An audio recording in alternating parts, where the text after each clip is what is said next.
Ate! Ate, pabili po! Ay, ano yun, Utoy? Ate, ano nga? Kopi ko blanca. Kopi ko blanca. Ilan? Isa lang, magkano isa yan?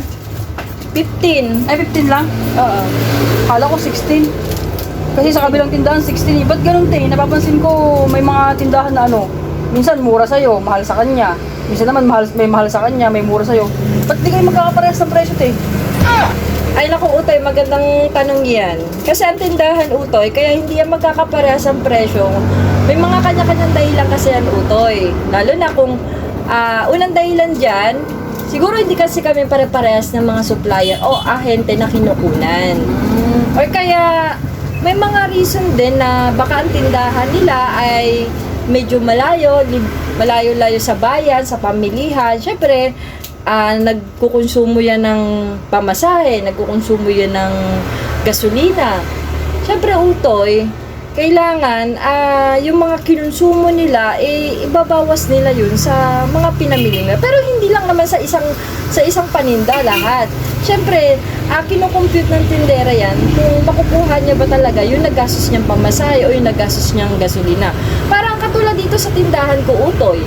Nangungupahan lang ako dito. Oh.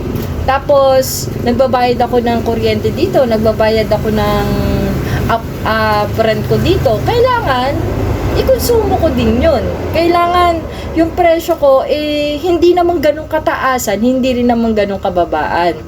Kailangan, makukompute mo kung kaya ba kitain ng mga tinda mo yung upa mo dito. Ganun pa rin, Oo, ganun yun, Utoy. Kaya hindi kami pare-parehas. Kaya napapansin mo, minsan, nagre-reklamo ka sa akin, sinasabi mo, doon sa kabila, ganito ang presyo, sa akin hindi. Tapos, ngayon, bumili ka sa akin, may mga time na namumurahan ka sa akin, doon naman sa kabila, namamahalan ka.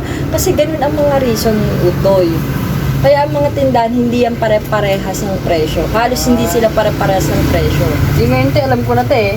Oo, ngayon alam mo na. Kaya sa susunod, pag bibili ka sa isang tindahan at namamahalan ka, huwag ka magsasabi na mahal ang paninda niya kasi hindi mo alam ang reason kung bakit ganun ang presyo niya.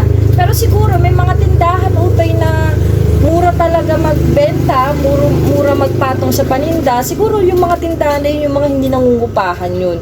Yung sariling sa bahay nila, tapos may pwesto sila sa harap ng bahay nila. Syempre, Utoy, kung papatong ka naman sa paninda mo ng 5%, 10%, malaking bagay na yun. Pero kung katulad din ng upahan ka, nagbabayad ka ng permit, nagbabayad ka ng renta, nagbabayad ka ng mga kuryente, medyo hindi kayang, kung 5% kang ipapatong, hindi kayang kunin yun sa mga paninda mo. Bagay, te.